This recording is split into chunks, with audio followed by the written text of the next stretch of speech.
Պետք է խնդրեմ որոշ մանրամասներ հայտնեք այն զինծառայողի խնդրի հետ կապված, որը դուք զբաղվում էիք,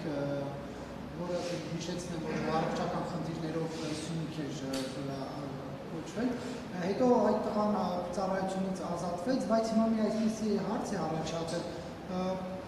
ով պետք է, արդյոք նախ մարդու իրավունքների պաշտպանի աշխատակազմում արձանագրվել է տղայի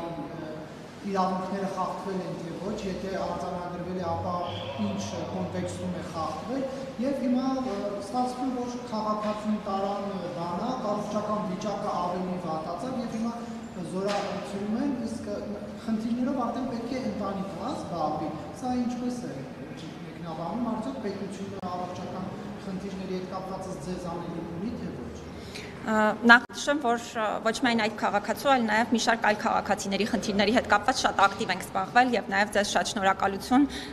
այդ թվում խնդիրը լուսաբանելու համար։ Կուզենամ հատուկ արձանագրել, որ նմանատիպ խնդիրների պարագայում սովորաբար մենք շատ չենք հրապարակում խնդրի հետ կապված մանրամասները նաև մեր կողմից իրականացվող քայլերը, որովհետեւ մեծամասամբ խորհրդապահական է լինում, իհարկե այս դեպքում համաձայնել էին եւ դուք էլ լուսաբանում եք խնդիրը։ Նշեմ, որ մի շարք հանգամանքներ կան, այսինքն օրինակ, մեղավորության հարցի կարգավորում եւ այլն եւ դրա բացահայտում, որոնք մարդու իրավունքների պաշտպանի եւ պաշտպանի հաստատության կողմից ունեցած լիազորությունների եւ գործիքակազմի շրջանակներում հնարավոր չէ իրացնել, օրինակ դեպքի բացահայտումը կամ պատճառական կապի բացահայտումը եւ այլն հնարավոր չէ իրականացնել եւ այդ առումով շատ կարեւորում եմ համապատասխան վարույթների իրականացումը,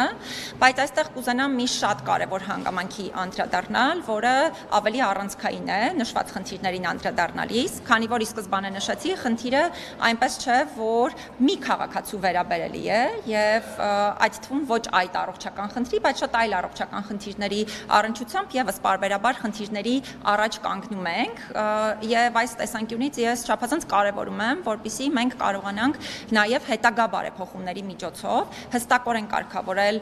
եւ շատ ավելի ճիշտ տրամաբանությամբ կարգավորել այն հիմքերը, որոնց պարագայում անձինք պիտանի չեն լինի ընդհանրապես զինվորական ծառայության համար։ Սա իմ դիրքորոշումն է, որը ի սկզբանե հրապարակային եմ նաև ներկայացրել, հիմա էլ չեմ փոխել դիրքորոշումս, կարծում եմ, որ նմանատիպ դեպքերում ընդհանրապես անձինք չպետք է զորակոչվեն զինվորական ծառայության։ Ներողություն Տիկին Մանասյան, կոնկրետ իրավունքների խախտում այս դեպքով արձանագրվել է թե ոչ։ Ինչպես արդեն նշեցի, ես խնդիրը համակարգային եմ համարում եւ համարում եմ, որ ընդհանրապես նշված մարդիկ չպետք է զորակոչվեն զինվորական ծառայության եւ իրավակարգավորումների դիտանկյունից, այո, խնդիր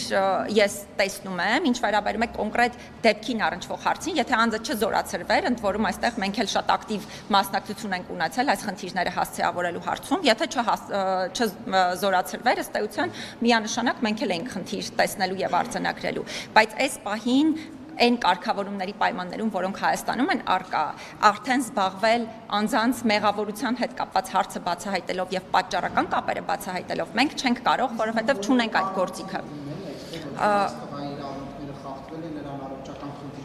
Մենք ընդհանրապես հրապարակային ենք այս խնդրի վերաբերյալ խոսել եւ բնականաբար բոլորի հետ խնդիրը քննարկման առարկա դարձրել ենք։ Ես այս պահին անկեղծ ասած չեմ մտաբերում, թե կոնկրետ որ կառույցներին ենք գրավոր դիմել, պարտադիր մի հատ դա ինքս երբ վերադառնամ հիմա հաստատություն, նորից կնայեմ եւ ձեզ դրա վերաբերյալ տեղեկատվություն կտանք, բայց խնդրի վերաբերյալ